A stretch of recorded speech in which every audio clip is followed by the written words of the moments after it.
Ayan mga kagengging oh. Oh. Ang ganda eh oh. Tamang stroll mula kami ni Tol dito oh. Ganda. Tol, sa kaya ang labasan eh ito. Ano kaya yan? Diyan na tayo? O sige, diyan tayo. Oo, di tayo. Ang ganda ano. Tinamad na kasi kami maglakad dito mga kagenggeng. Alam mo naman yan eh.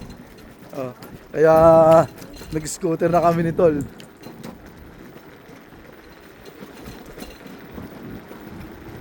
Wala naman siguro ligaw dito no Tol. Hanggat meron tayong gasolina no. Si Tol oh. Ito rin yung labasan oh. Ano kaya pag may mahabol sa atin dito no?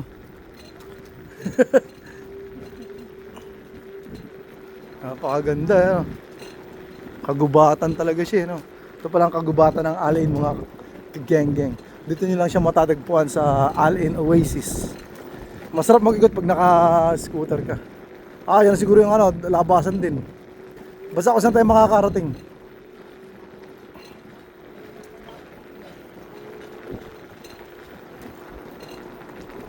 Takbang pogi lang tayo.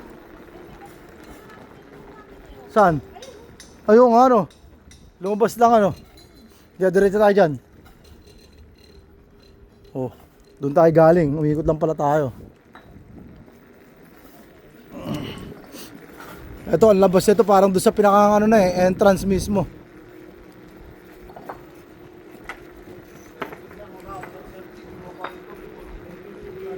May nag-overtime dito mga kagenggeng.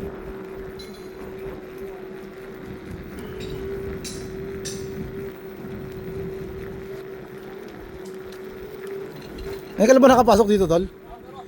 Assalamualaikum. Alhamdulillah. Kefalik. Tamam?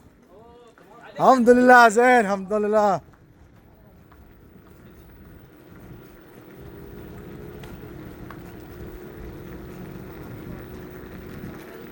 Ganda Oh, sana kaya to?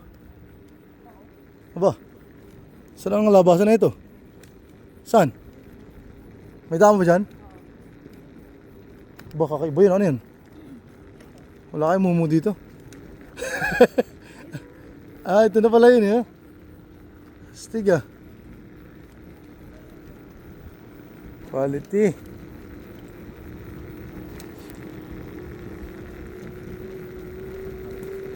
Ito na yun. Dito sa may yata ito yung pinakang art mismo. 101 Abu Dhabi. Tamang gengging muna tayo. May na dyan ito na pala yun dito nagtatrabaho dati si Paring Alan tsaka si Pacquiao. Si Paring Alan. Katrabaho niya si Pacquiao si Al-Ain Kabayan.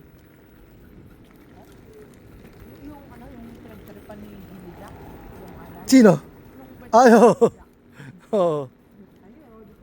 Ang ganda Ayun nandito na tayo. Parang mas malapit tayo dito Let's get it na tayo.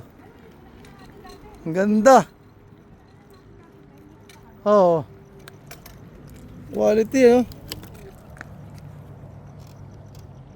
diba may daan dito? Mas malapit tayo dyan